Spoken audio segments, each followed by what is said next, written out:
you feeling better, Hastings?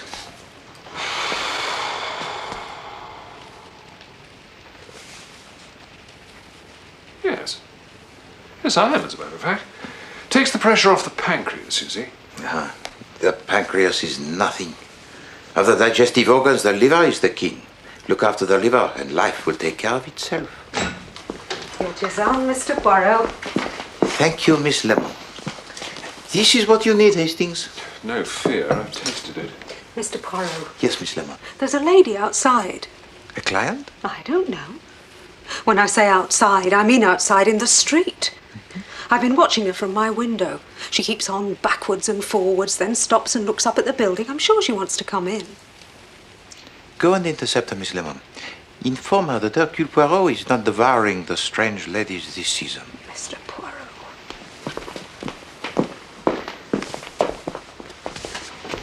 To leave the pancreas alone, Hastings, is the best advice I can give you.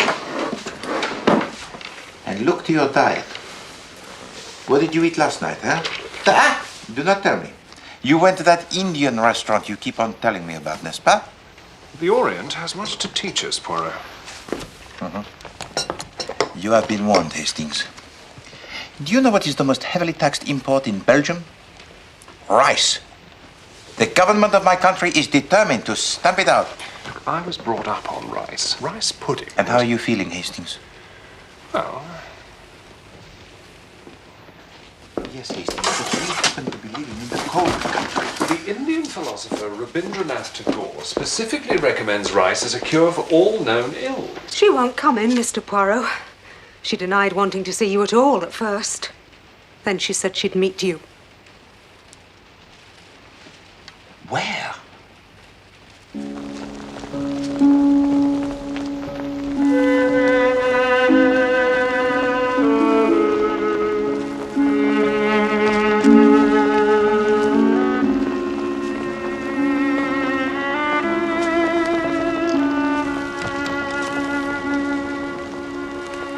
Don't be nervous, madame.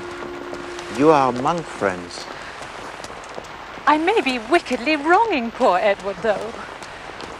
It's a terrible thought for a wife to have. But I've got this dreadful idea. You suspect your husband of...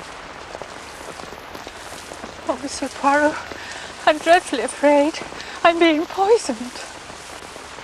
I see. What makes you think so, madame? I'm sick after nearly every meal, and I get this burning pain all down here. The doctor says it's gastritis, but it's very odd. Whenever Edward's away for the weekend, I'm quite all right again. Even Frida noticed that. Frida? My niece. And then there's that tin of weed killer. The gardener says he's never used it, but it's half empty. You and your husband reside where, madame? Polgarwith. It's in Cornwall. Do you have any children? No. But a niece, I think you said, yes? Yes, Frida Stanton. My husband's only sister's child. She's lived with us for the last 8 years. That is, until a week ago. And what happened a week ago? I don't know. One day last week, she just flared up and walked out. She's taken rooms of her own in the town. Leave her to come to her senses, so Mr. Radnor says. Mr. Radnor? Oh, he's just a friend. A very pleasant young fellow. Anything, between him and your niece? Nothing. Absolutely nothing. Madame, we must be brutal. Do you know of any reason why your husband should wish you out of the way? Yes, I do. There's a yellow-haired hussy that works for him. My husband's a dentist, Monsieur Poirot, and nothing would do, but he must have a smart girl, as he put it, to make his appointments and mix his fillings for him. Go on, madame. Well, there's talk round the town. I mean, her with her bobbed hair and a white overall. Of course, he swears it's all right. But then he would, wouldn't he? It makes me cold talking like this. Alors, let us then be practical. You return to Polgarwith today, yes? Yes, there's a train at 5. Eh bien, tomorrow, Captain Hastings and I will follow you there. I don't want there to be any talk. Courage, madame. We will be discretion itself.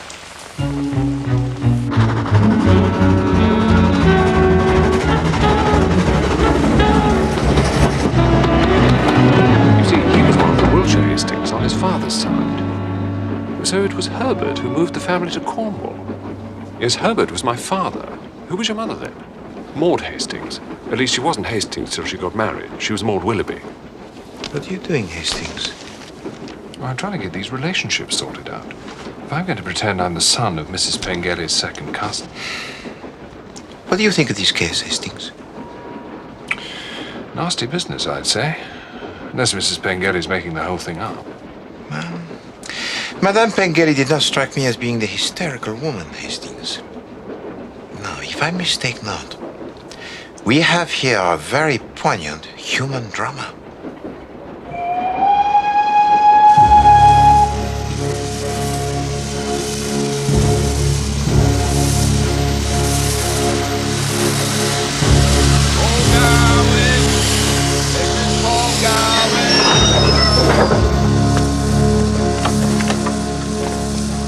You see, it's very simple, Hastings.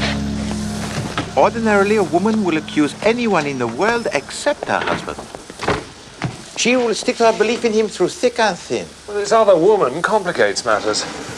But you mean affection may turn to hate under the stimulus of jealousy? Exactly. Why then come to me? To have our suspicions proved wrong, or to have them proved right?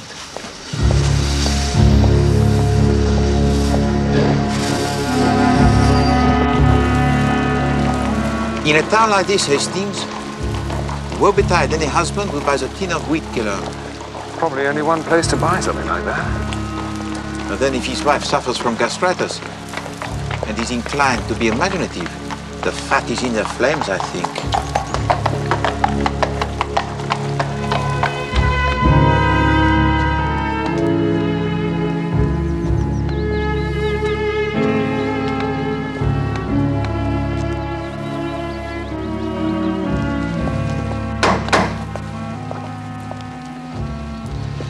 If Monsieur Pengelly chooses for dalliance his receptionist, Hastings, he chooses unwisely. It is a little too close to home. Domestic quarters on one side and surgery on the other. What is that, Poirot? Sounds like someone crying.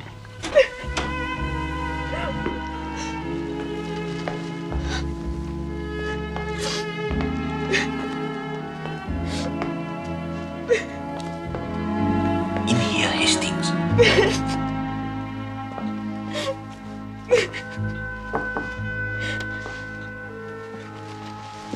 Yes? We wish to see Mrs. Pengelly. You can't. She's dead. Dead? Not an hour ago.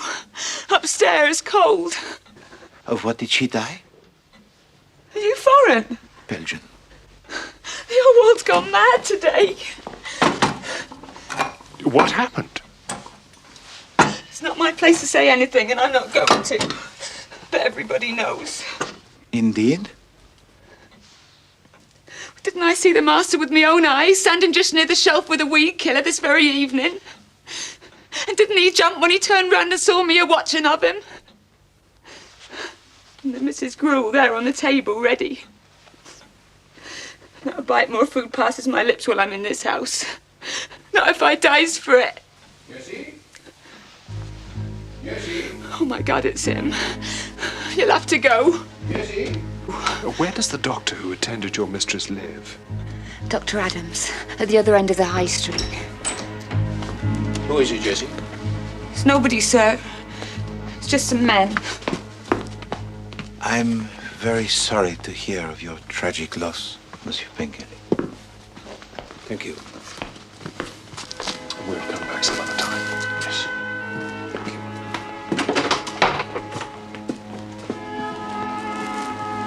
Thank you, mademoiselle.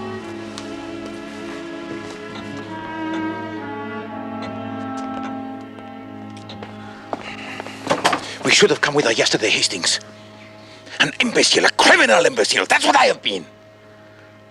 Oh, I boast about my little grey cells, and now I have lost a human life. A life that came to me to be saved.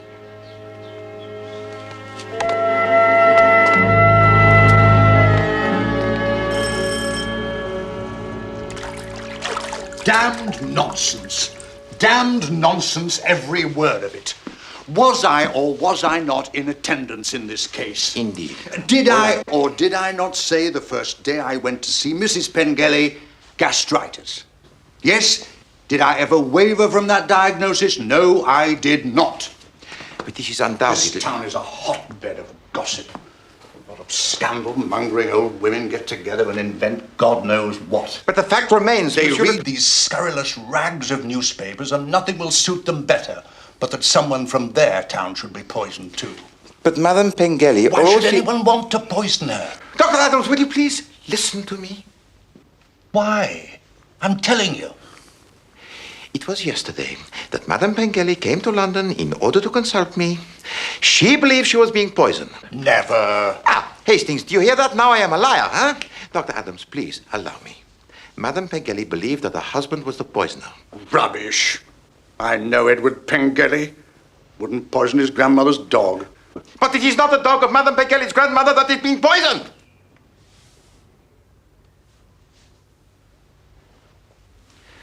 Madame Pengelly believed that her husband had fallen in love with his receptionist. Fallen in love?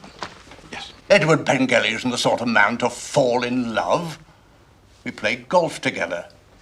Never been in love in his life. Damn fine dentist, too. I'll be blunt with you, Mr. Poirot. We in Polgarwith don't need you outsiders coming in spreading your tittle-tattle. All I am trying to tell you, Monsieur le Docteur, is what Madame Pengelly thought. Well, if she thought that, she must have gone mad. She should have come to see me. I'd have told her. And had all her fears ridiculed? Ridiculed? Certainly not. I've got an open mind, I hope.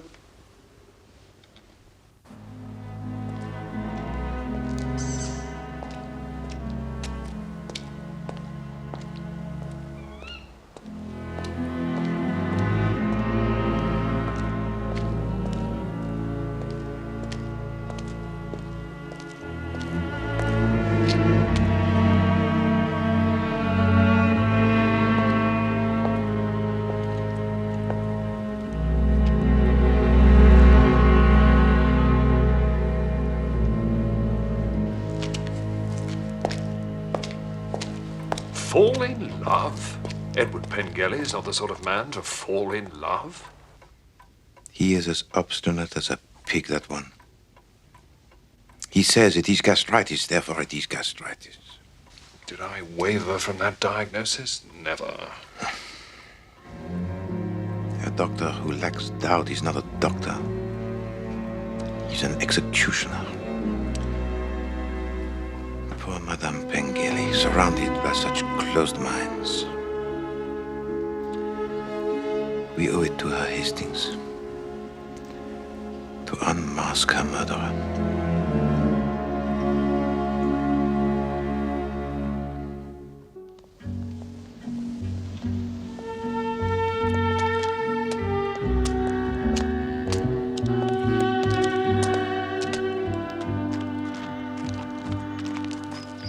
Well, let's meet the yellow-haired hussy, eh? What is this hussy, Hastings? Means the sort of girl who's sort of no better than she ought to be, kind of thing. No better than... That's it.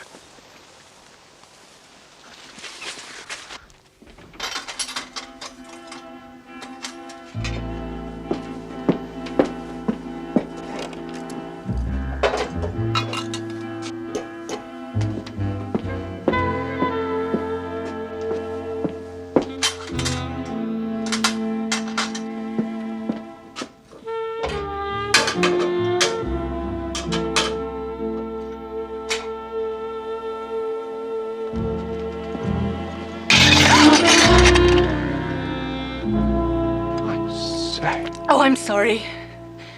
Yes, sir. Oh, right. Look, I'm the second cousin of, no. Good morning. Look here, I've got a toothache. Ow, it There's really... been a bereavement. Mr. Pengelly isn't in the surgery today. Ah, right. Well, I'd better come back some other time, shall I?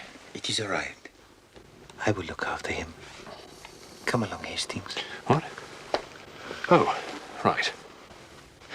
I'll come back next week then.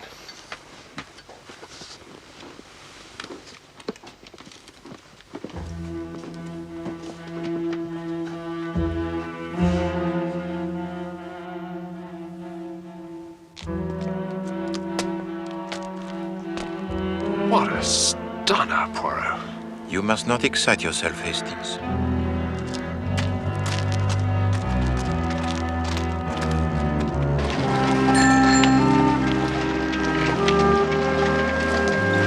Good morning.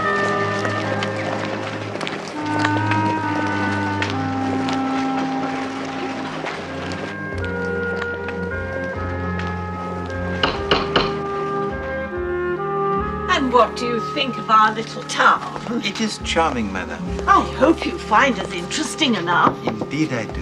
Miss Stanton, dear, gentlemen to see you. Who are you? Hercule Poirot. And you? Jacob Radnor. Oh, poor Auntie. Of course it was all nonsense, her thinking Uncle Edward was poisoning her. It's terribly sad. I've been wishing all morning I'd been kinder and more patient. These regrets are all too common, mademoiselle. But one must move on. I know, but I've got a sharp temper. After all, it was only silliness on Auntie's part. You stood a great deal, Frida. What was the actual cause of your disagreement, mademoiselle? Look, I'll be running along. I'll see you this evening, eh? Goodbye, gentlemen.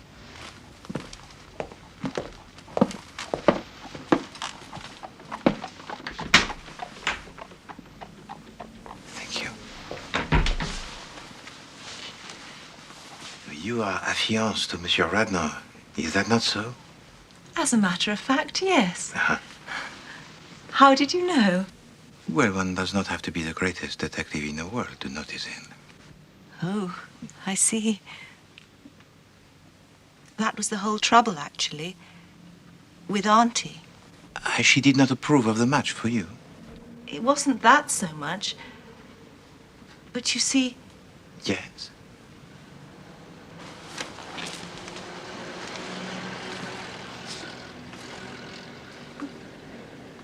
it seems rather a horrid thing to say about her now. Now she's dead. But you'll never understand unless I tell you. Well, Auntie was... She was absolutely infatuated with Jacob. Jacob? Jacob Radnor, you mean? Yes. Yes, I know. I mean, she was over 50, and he's not 30 yet. But there it was. She was silly about him. Well, I can see it would have made things dash difficult. Well, I just had to tell her in the end. I had to say it was me Jacob was after. She carried on most dreadfully. She wouldn't believe a word of it, and was so rude and insulting, I lost my temper, I'm afraid. I wish I hadn't. And so you left? Yes. So I should jolly well think. Why, thank you very much, Miss Stanton. You've been most helpful. I hope I've put your mind at rest, that's all. Indeed. Mind at rest, Hastings. I thought it all seemed quite, You know? Well, I'm surprised she had gastritis. Comment? Well, she's going to run around after chaps half her age. Mr. Poirot? Ah, hello again, Monsieur Radnor. I wonder if I might have a word with you. I can pretty well guess what Frida has been telling you. Indeed. It was all really unfortunate. At first, I was quite pleased. I imagined the old woman was helping things along with Frida.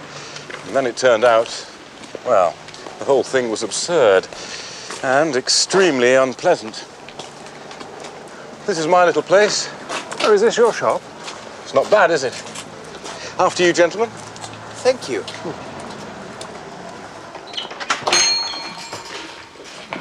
Oh, good morning, gentlemen. Good morning.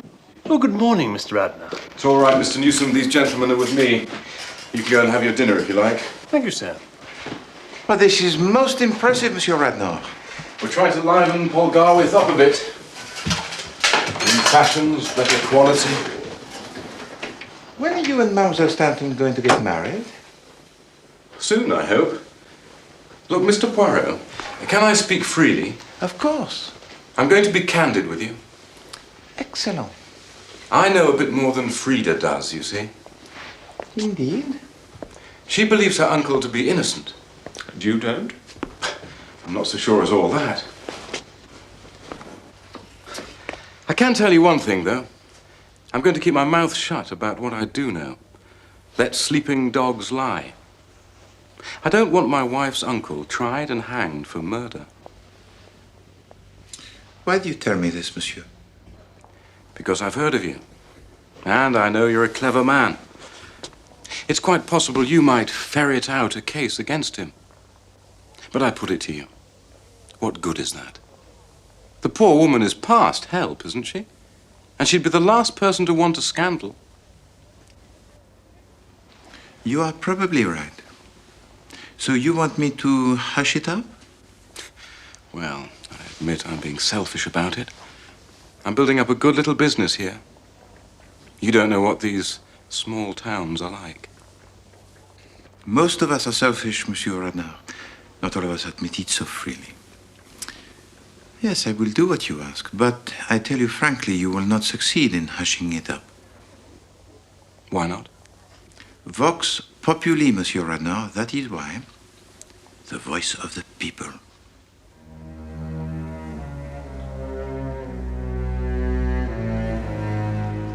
Earth to earth,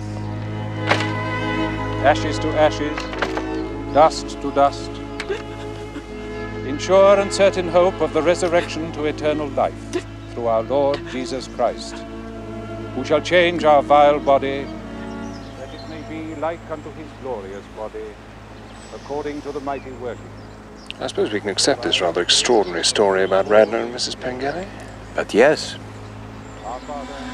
Must have been dashed embarrassing for him. Perhaps. Or perhaps he found it a little flattering, huh? Flattering? She was old enough to be his mother. Well, almost.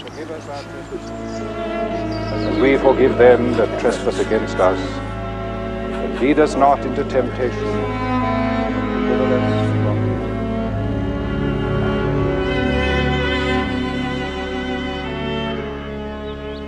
Madame Pengelly was an estimable and charming lady. Thank you, Mr. Poirot. If only I'd listened to her. I assumed it was some minor digestive disorder.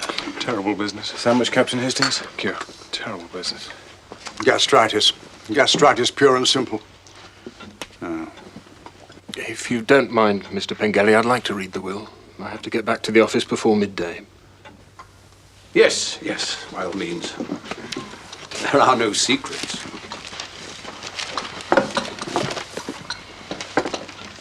It's quite straightforward, really. After the usual preamble, Mrs. Pengelly leaves £2,000 in trust for her niece, Miss Frida Stanton, until she's 40. The residue of her estate, which amounts to some £20,000 in government bonds, she leaves to her husband, Edward Pengelly.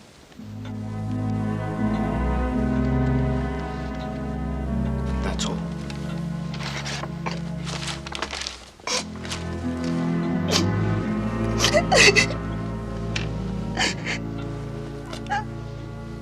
If you'll excuse us. Thank you. I think I should take her home.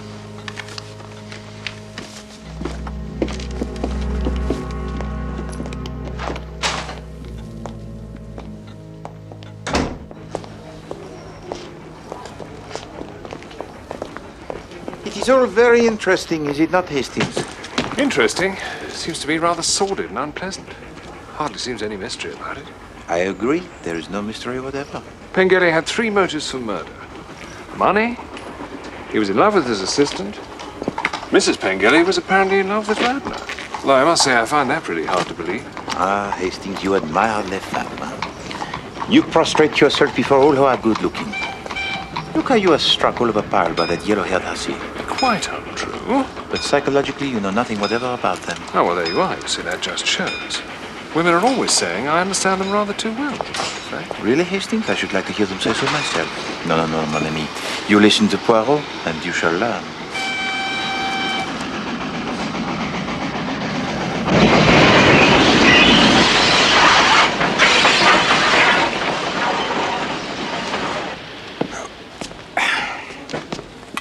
In the autumn of a woman's life, Hastings, there comes always one mad moment when she longs for romance, for adventure before it is too late, even if she is the wife of a respectable dentist in a country town. And you think that... A clever man might take advantage of such a moment? Oh, I'd hardly call Pengelly so clever. He seems to have got the whole town talking. You know, Hastings, what I find curious is that the only two men who know anything about the case, they both want to hush it up. What, Radner and the doctor, you mean? I don't see what that's got to do with it. Well, before your bank holiday in August, Hastings, we shall see Monsieur Pengelly in the dock. Good thing, too. And it will be our job to save him from the gallows.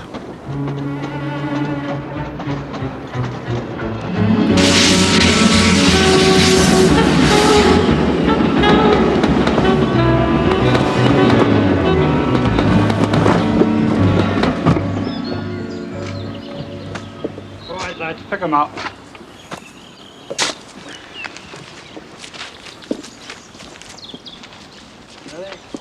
One, two, three, E. 1, 2, 3, E. 1, 2, 3, E. 1, 2, 3, E.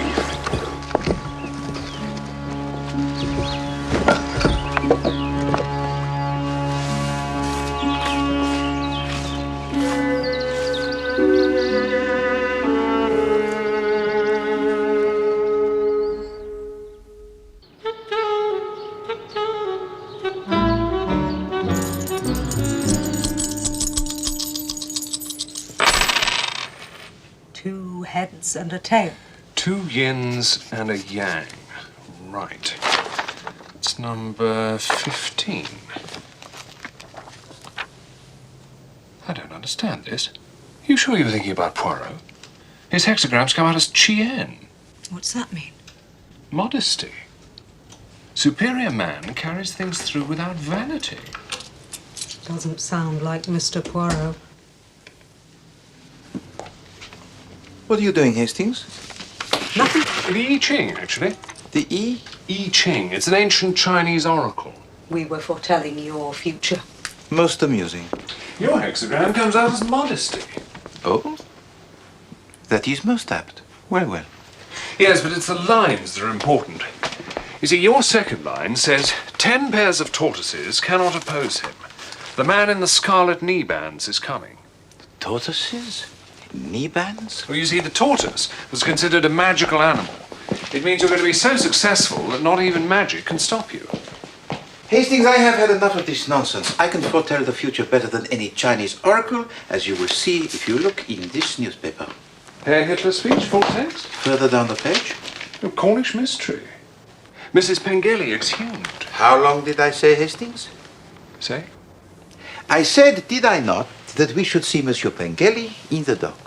Before August Bank Holiday. And when is the August Bank Holiday, Hastings? 2 weeks on Monday. Précisément.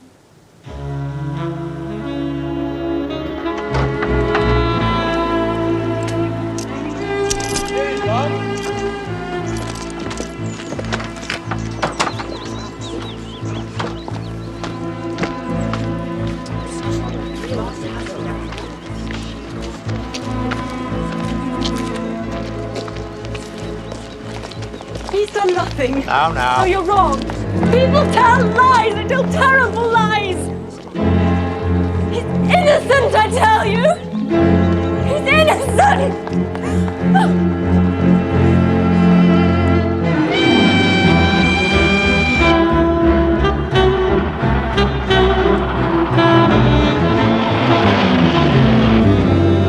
gossip in Pergarwith became intense when Edward Pengelly announced his engagement to his 25-year-old receptionist, Miss Edwina Marks, 3 weeks ago. What did I tell you, Hastings? The voice of the people. Hastings? Have you finished your meditation? Hastings?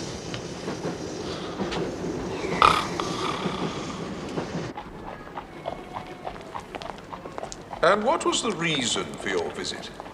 No particular reason. I often dropped in to see them. We were friends. Did you see Mrs. Pengelly on this occasion? No, she was in bed, I was told. She had her digestive trouble again. She had this digestive trouble quite regularly? Not regularly, no. But she'd been suffering for some time with it. You saw the accused? Yes. What was he doing? He was in the kitchen preparing some gruel to take up to his wife.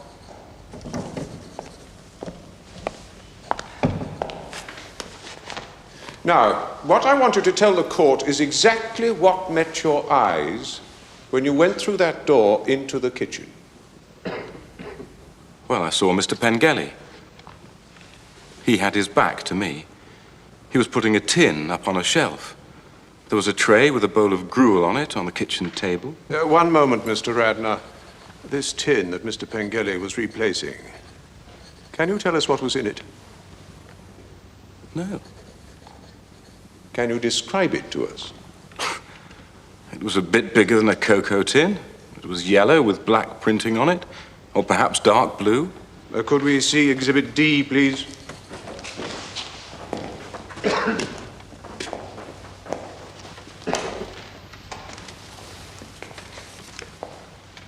This tin, Mr. Radnor.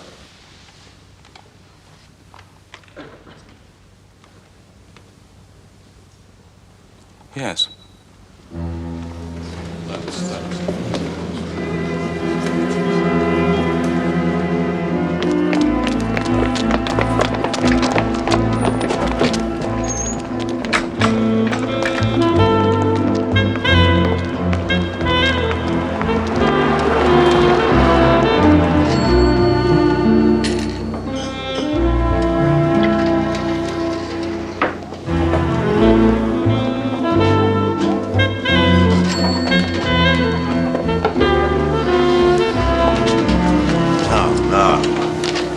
Just one little murder case to myself? Bonjour, Chief Inspector.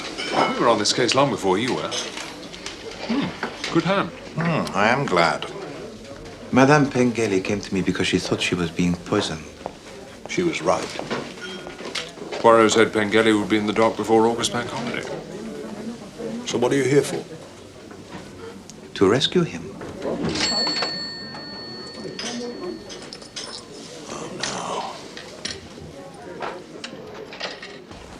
He had the means to do it, the weed killer. He had the opportunity to do it. He lived in the same house and prepared some of her meals. He had the motive to do it. The yellow-haired hussy who has to be no better than she ought, huh? And yet, Inspector, he did not do it. I can name 6 people who had the motive to kill Madame Pengelly. What about Mademoiselle Stanton, for instance? She inherits under her aunt's will. Don't spoil it, Poirot. This is a little holiday for me. It's an open and shut case. Everyone knows Pengelly did it. Everyone does not use the grey cells, I think.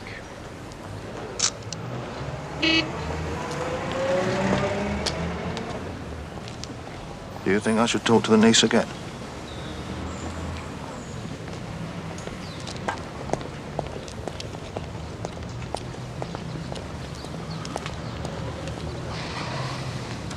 Certainly. The symptoms of gastritis are identical to the symptoms of arsenic poisoning. That is not what the pathologist from the Home Office said, Dr. Adams. No. I'm telling you. The symptoms of gastritis are identical to the symptoms of arsenic poisoning. That's why I made the diagnosis that I did. Well, I don't see what's going to save him. Poirot will save him. with the help of the Vox Populi, of course. Well, the Vox Populi seems quite certain Pengelly did it, if you ask me. Précisément. You have now grasped the nub of the matter. Ah, Monsieur Radnor. Hello. Captain Hastings? This is a sad business. The trial, yes. I just think it is. Do you see any chance of him getting off? Well, he has reserved his defense and he may have something up his sleeve, as you English say. Monsieur Radnor, would you care to join Captain Hastings and me for a drink at the hotel? Well, thank you. Then please to join us, huh? We can go to my room, Monsieur Radnor, where we can discuss the intricacies of this case, no? Splendid.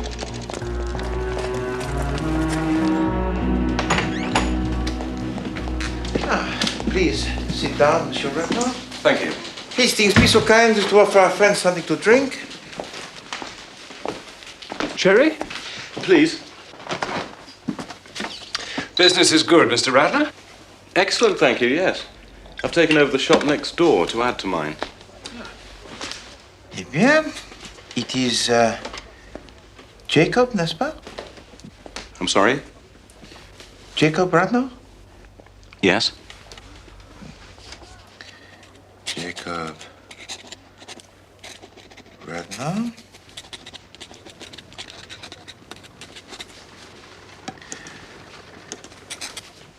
Of 21 4th Street, yes? What are you doing? Well, Captain Hastings and I are very experienced, Monsieur Radnor, in matters of this kind. And we both feel that our friend, Monsieur Pengelly, has one loophole of escape. A loophole? What loophole has he got? That you should sign this little piece of paper. What is it? A confession that you murdered Madame Pengelly. You must be mad. No, my friend, I am not mad.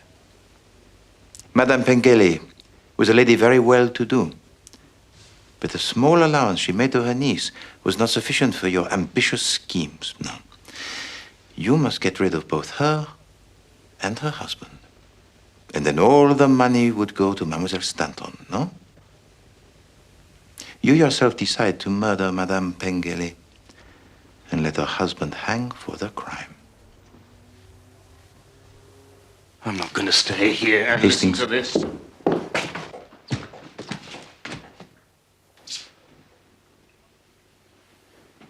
You've got no right to keep me here. Nevertheless, you will stay.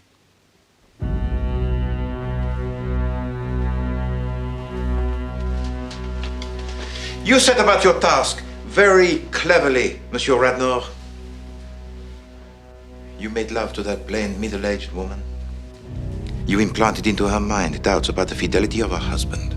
You introduced arsenic into her food, being very careful never to do so while her husband was away. You were in the house while her husband was preparing the gruel for his wife, and you introduced the fatal dose. The rest is easy. Very interesting. Very ingenious. But why do you tell me this? Because, Monsieur Radnor, I represent... No, not the law. I represent... Madame Pengelly. And it is for her sake that I'm going to give you the chance to escape. Now look. You sign that piece of paper, and I will give you 24 hours start, Monsieur Radnor. 24 hours before I place this matter into the hands of the police. You can't get away, Radnor. Look out of that window.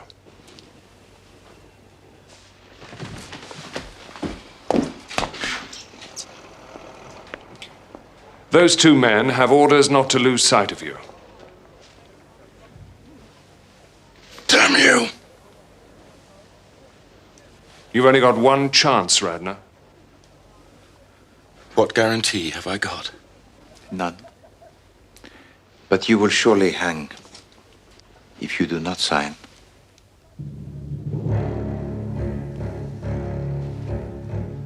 All right.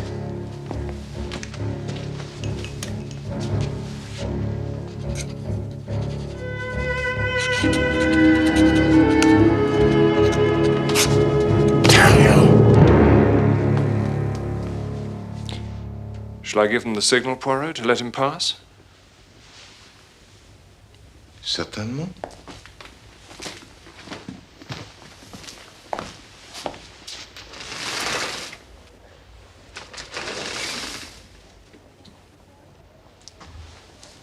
You have 24 hours, Monsieur Renard. I'll get back at you, Poirot. One day. I think not, my friend. In 2 days, you will be in the prison cell.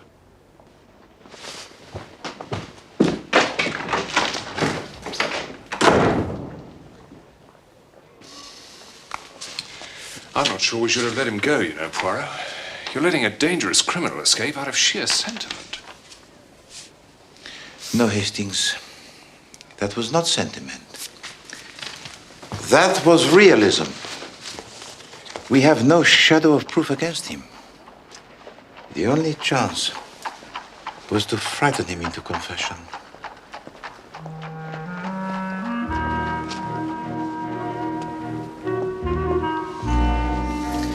Hastings, those two men of yours, who are they? I haven't the foggiest idea. I just noticed them standing there when we came in. But that is sheer brilliance. Oh. Well. Your peculiar Oriental practices, which I tease you about, are obviously working wonders on your grass cells. Maybe it's the rice.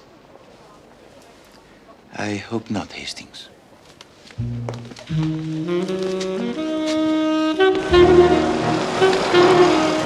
Where are we going? To place this into the hands of the proper authorities. But that's not for 24 hours. Hastings, did you really believe that I would let a cold-blooded murderer get off Scottish free? Oh, no, but... Hastings, I do not understand you. You object if I let him off. You object if I do not let him off.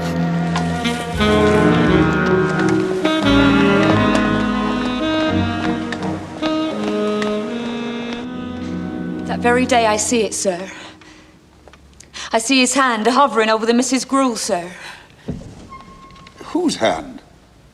Well, his, sir. The master's, sir. And was there something in that hand, Miss Dawlish? Yes, sir. There was, sir. Weed killer, sir.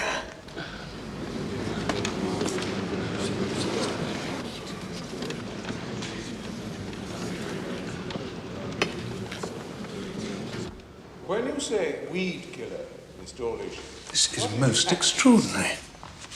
Have you notified the police? No, we thought it would come better from you. Good. Meanwhile, I'll ask that the trial is at least adjourned. There is just one thing. We did promise Mr. Radner that we'd give him a 24-hour start.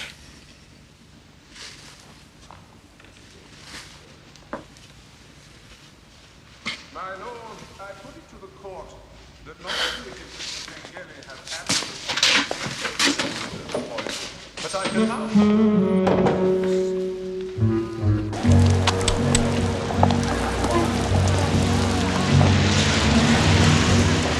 Don't get many of them in Peckham.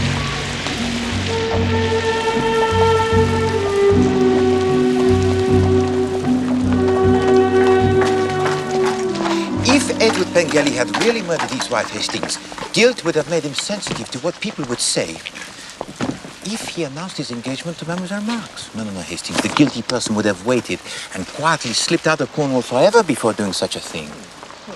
But there's Jab. You making your call? I don't know what you're going to tell him.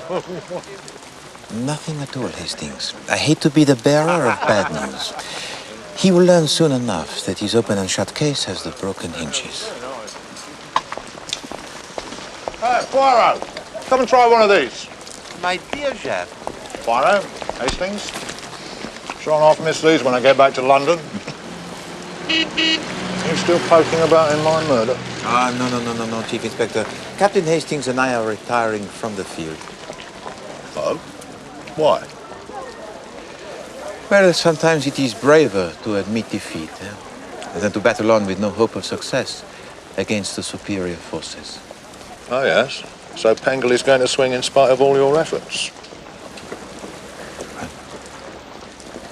If we are to catch the next train, we must tear ourselves away. Captain Hastings is going to treat me to dinner at the most excellent restaurant he has discovered, which serves the Indian food. It is to this food that Captain Hastings attributes the improvement to his Greshels. Indian? What, these hot curries and things? Yes. Rather you than me, Poirot. Right. Au revoir, Inspector.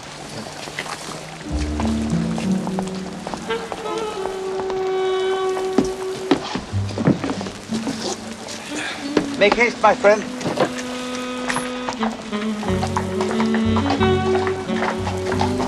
I do not wish to be visible when Inspector Japp discovers he has to chase after Monsieur Radnor. Too late.